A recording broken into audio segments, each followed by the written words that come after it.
नमस्कार मित्रांनो, स्वागत आहे तुमचं पुन्हा एका नवीन अशा रोमॅन्टिक लव्ह स्टोरीमध्ये. तर मग चला सुरुवात करूयात आजच्या या भागाला.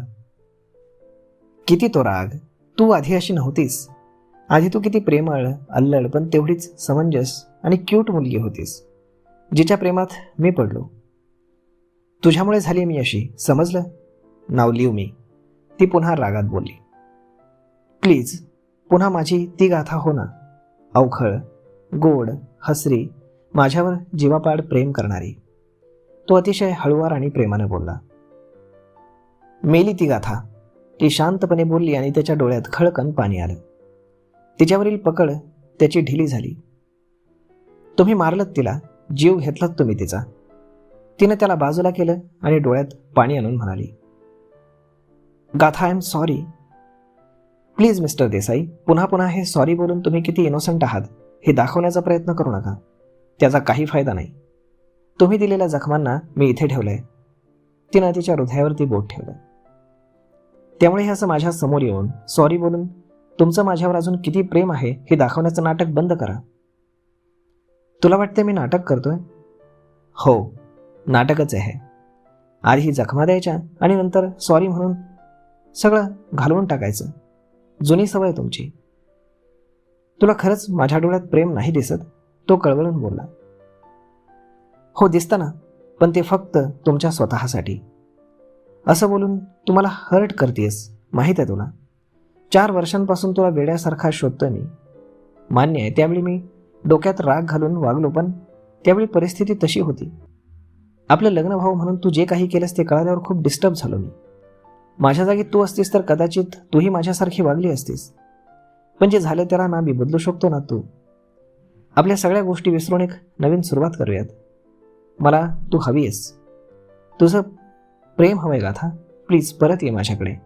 मी अजूनही तिथेच उभा आहे, तुझी वाट पाहत. तिचा चेहरा हाताच्या उंजळीत घेऊन भावूक होत तो बोलला. तुम्हाला अजूनही वाटतं ना की हे सगळं मी केलंय?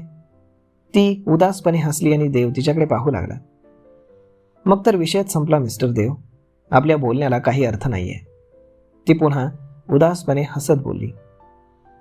गाथा, मला तसं म्हणायचं नव्हतं. ओके ओके फाईन, जे झालं ते झालं. मी सगळं विसरायला तयार आहे, मग तू का नाहीस? कारण मी काही केलंच नाही तर मी का विसरू? माझ्या बाबांची शपथ, ती डोळ्यात पाणी आणून रागात बोलली. सगळं विसर म्हणताय, काय काय विसरू? तुमचं ते खोटं प्रेम, तो लग्नाचा खेळ, माझ्या बाबांची आणि माझी झालेली बदनामी आणि तो व्हायरल केलेला व्हिडिओ ज्यामुळे माझे बाबा मला कायमचे सोडून गेले. काय काय विसरू मिस्टर देसाई? ती अत्यंत दुःखी आणि रागीट आवाजात बोलली. तुम्हाला माहीत आहे, माझे बाबा गेले त्यावेळी मी त्यांच्या जवळ नव्हते. मला एकदा पाहण्यासाठी त्या देवाला थोडा वेळ मागत होते, पण तोही निर्दयी. माझ्या बाबांच्या शेवटच्या क्षणात सुद्धा त्यानं दया दाखवली नाही. ते जेव्हा त्यांचे शेवटचे श्वास घेत होते तेव्हा मी त्यांच्या जवळ नव्हते. त्यांचा अंत्यविधी सुद्धा माझ्या नशिबात नव्हता, फक्त तुमच्यामुळे. त्यांना मुखाग्नी देण्याचं माझं कर्तव्य मला पार पाडता आलं नाही, फक्त तुमच्यामुळे. आणि तुम्ही म्हणताय सगळं विसरू? कसं विसरू? संगममध्ये जेव्हा माझ्या वडिलांचं अस्थिविसर्जन केलं ना, त्याच वेळी मी त्या गाथालाही मुक्त केलं मिस्टर देसाई. मी तुमचं खोटं प्रेम विसरलीये, तुम्ही दिलेल्या जखमा नाही. त्यामुळे सगळं विसरून पुन्हा तुमच्यासोबत नवीन सुरुवात करण्याचा प्रश्नच येत नाही. ती डोळे पुसत बोलली. देव तर हे सगळं ऐकून एकदम स्तब्ध झाला होता. इतकं सगळं घडलं हे तर त्याला माहीतच नव्हतं. आय होप आता तरी तुम्ही हे सॉरीचं नाटक बंद कराल, असं म्हणून ती तिथून बाहेर पडली. देव तसाच शॉकमध्ये तिला जाताना पाहत होता. 2 मिनिटांनी भानावर येत तोही गाथाच्या मागे पळाला. गाथा, गाथा थांब. तो तिच्या समोर येत तिचा रस्ता अडवत बोलला. कोणत्या व्हिडिओबद्दल बोलतेस तू? तुझ्या बाबांच्या शेवटच्या क्षणी तू त्यांच्यासोबत नव्हतीस म्हणजे? मला काहीच कळत नाहीये आणि मला यातलं काही माहीतही नाही. तो कळवळून बोलला आणि गाथा शांतपणे त्याच्याकडे पाहत होती. कळत नाहीये, माहीत नाहीये म्हणजे पुन्हा नाटक करताय?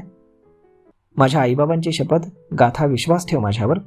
लग्नाच्या दिवशीपासून मी इतका डिस्टर्ब होतो की 7-8 दिवस मी स्वतःला इथेच कोंडून घेतलं होतं.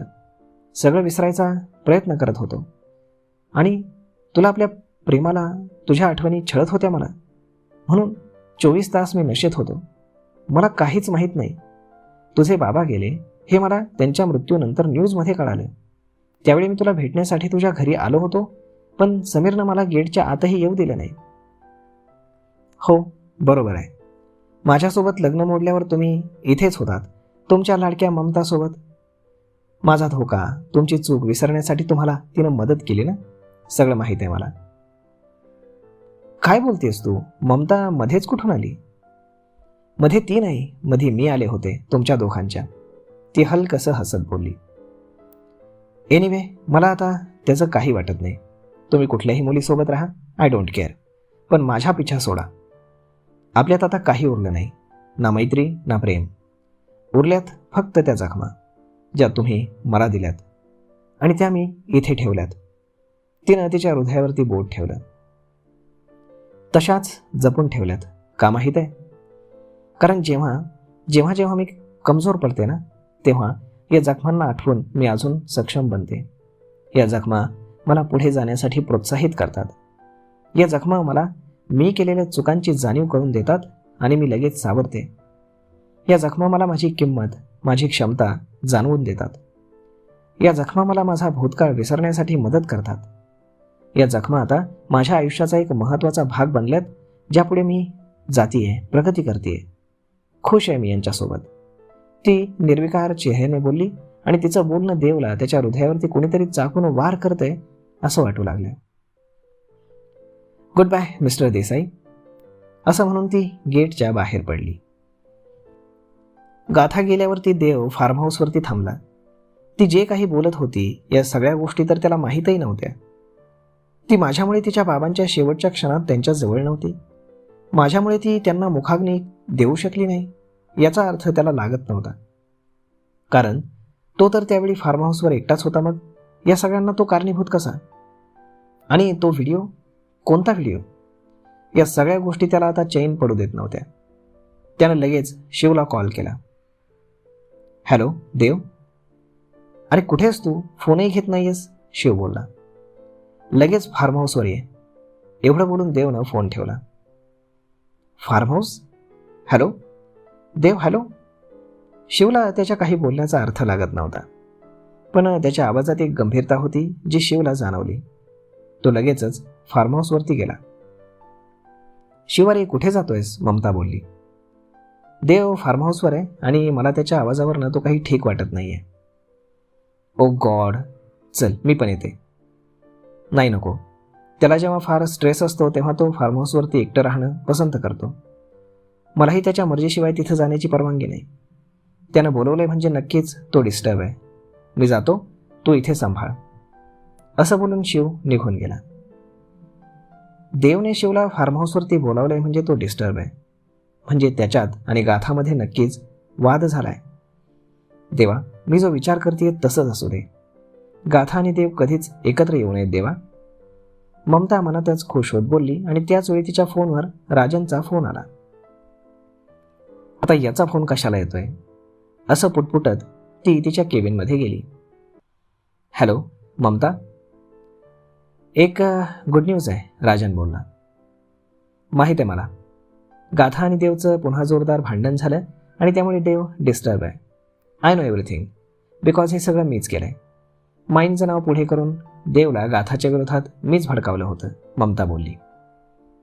माझ्याकडे त्याहीपेक्षा मोठी गुड न्यूज आहे, ज्यामुळे तुझा आनंद अजून जास्त होईल, राजन बोलला. रिअली? गुड न्यूज ऐकायला तर माझे कान नेहमी आतुर असतात. बोल पटकन.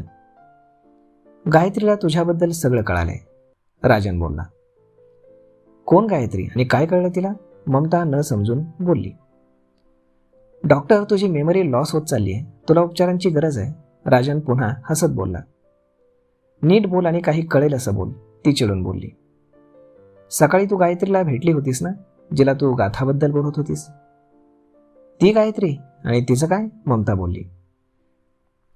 तिला हे कळालंय की आतापर्यंत गाथासोबत जे काही झालं ते तू घडवून आणलंयस. व्हॉट? ममता शॉक होत बोलली.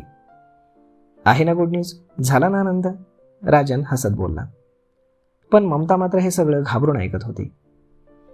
तुझं सत्य सांगण्यासाठी ती गाथाकडे म्हणजेच सरपोतदारांच्या ऑफिसमध्ये आली होती. But her bad luck and again your good luck, की ती त्यांच्या आधी मला भेटली. कुठे आहेस तू आणि ती कुठे आहे? ममता बोलली. माझ्याजवळ, राजन बोलला. मी आलेच. मग ममतानं फोन ठेवला आणि ती घामाघूम झाली.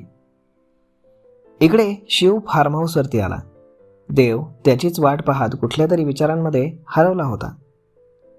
देव, आर यू ओके? शिव काळजीनं बोलला. मी फार्म हाऊसवर आल्यावर काय काय घडलं? म्हणजे? शिव न समजून बोलला. मी गाथाला मंडपात सोडून आल्यानंतर काय काय घडलं? देवनं गंभीरतेनं विचारलं. त्यानंतर मिस्टर सरपोतदारांना हार्ट अटॅक आला आणि ते हॉस्पिटलाइज झाले. त्यांची सर्जरी झाली. मी गेलो होतो भेटायला, पण समीरनं भेटू दिलं नाही. त्यावेळी गाथा कुठे होती? गाथा तिथेच होती. R you sure? देव बोलला. हो, मी समीरशी बोलून निघालो आणि माझी आणि गाथाची भेट झाली. त्यावेळी ती बोलण्याच्या मनस्थितीत नव्हती आणि मीही तिला जास्त बोललो नाही. त्यानंतर गाथा कुठे होती आणि मिस्टर सरपोतदार गेले तेव्हा ती कुठे होती? तू डिस्टर्ब होतास. माईंडची आणि हॉस्पिटलची सगळी जबाबदारी माझ्यावर होती, त्यामुळे मी इकडेच बिझी होतो. पण तू असं अचानक का विचारतोयस? काय झालंय देव? शिवनं विचारलं. मी गाथाला इथे घेऊन आलो होतो, असं बोलत देवनं त्याला घडलेला सगळा प्रकार सांगितला. व्हॉट? तू तिला किडनॅप केलंस? Are you mad? ती आधीच काहीही ऐकून घ्यायच्या मनस्थितीत नाही आहे आणि त्यात तू हे सगळं करून अजून तिच्या रागात भर घातलीस. माझ्याकडे दुसरा पर्याय नव्हता आणि मला तिला भेटणं गरजेचं होतं. तिनं माईंचा अपमान केला हे सगळं सहन नाही झालं मला. ती माझा राग तिच्यावर कसा काढू शकते शिव? आणि हे तुला कोणी सांगितलं? ममतानं. ममतानं? शिव विचार करत बोलला. मी इथे असताना गाथासोबत काय काय घडलं मला सगळं जाणून घ्यायचंय. ती कोणत्या तरी व्हिडिओबद्दल बोलत होती शिव. कुठला व्हिडिओ? देवनं विचारलं. देव, ते म्हणजे तुला माहीत आहे. मला सगळं सांग. माझ्या डोक्यात आता वेगळेच प्रश्न घोळत आहेत. देव, तुझे आणि गाथाचे रिसॉर्टवरील काही प्रायव्हेट मुवमेंट त्या क्लिपमध्ये होते. ती क्लिप व्हायरल झाली होती, पण समीरनं लगेच ती गोष्ट सांभाळली आणि तो विषय आणि ती क्लिप सगळीकडनं डिलीट करून टाकली. पण अशा गोष्टी कितीही प्रयत्न केला तरी लपत नाहीत. सगळीकडे गाथाची बदनामी झाली. तुला सिंपथी आणि तिच्याबद्दल घृणा पसरली. कदाचित हे सगळं मिस्टर सरपोतदार यांनाही समजलं असेल आणि त्या शॉकमध्येच ते गेले. शिव बोलला. तू याबद्दल मला सांगितलं का नाहीस? देव रागात बोलला. तुला काही सांगायच्या मनस्थितीत तू होतास का? 15 दिवस इथे स्वतःला कोंडून घेतलंस तू. त्यात तुला त्या व्हायरल क्लिपबद्दल सांगून अजून डिस्टर्ब करायचं नव्हतं मला. त्यानंतर? देवनं विचारलं. त्यानंतर मला काही माहीत नाही. तुझा फोन आल्यावर आपण गाथाच्या घरी गेलो आणि पुढे तर तुला माहीतच आहे. हो, समीरनं आपल्याला तिला भेटू दिलं नाही, देव बोलला. गाथा तिच्या बाबांना मुखाग्नी देऊ शकली नाही माझ्यामुळे, असं तिचं म्हणणं आहे. पण मला तर हे सगळं माहीतच नव्हतं, मग ती असं का म्हणाली? देव बोलला. शिवला देखील काही माहीत नव्हतं. जितका गुंता सोडवण्याचा प्रयत्न करतोय तितकाच यात अडकत चाललोय, देव चिडत बोलला. रिलॅक्स, गाथाबद्दल सगळी माहिती मिळेल. समीर आणि माया काही सांगणार नाहीत आणि तेही काही सांगायला तयार नाही. एक व्यक्ती आहे जी हे सगळं सांगू शकते, शिव बोलला. कोण? आशू. असं होणारच नाही की आशूला काही माहीत नाही. आशू देखील माझा हेट करते. गाथाबद्दल मी तिला कितीतरी वेळा विचारलं, पण तिनं मला काही सांगितलं नाही. अक्षयला तर सांगितलं असेल ना? अक्षय? देवनं विचारलं. अरे, तिचा होणारा नवरा, तुझा मोठा फॅन आहे ना तो. तो तुझी मदत नक्की करेल, शिव बोलला. R you sure? ट्राय करायला काय हरकत आहे, शिव बोलला आणि देवच्या डोळ्यातही चमक आली. तर मग मित्रांनो, आता ममताचं सत्य येईल का समोर सगळ्यांच्या आणि राजन देखील अडकेल का यात? पाहूयात पुढच्या भागामध्ये. तोपर्यंत तुम्हाला आजचा हा भाग, ही लव्ह स्टोरी कशी वाटली हे तुम्ही आम्हाला कमेंट करून नक्कीच सांगा. आणि जर आवडली असेल तर आपल्या जवळच्या मित्रमंडळींसोबत देखील हा व्हिडिओ तुम्ही शेअर करायला विसरू नका. धन्यवाद.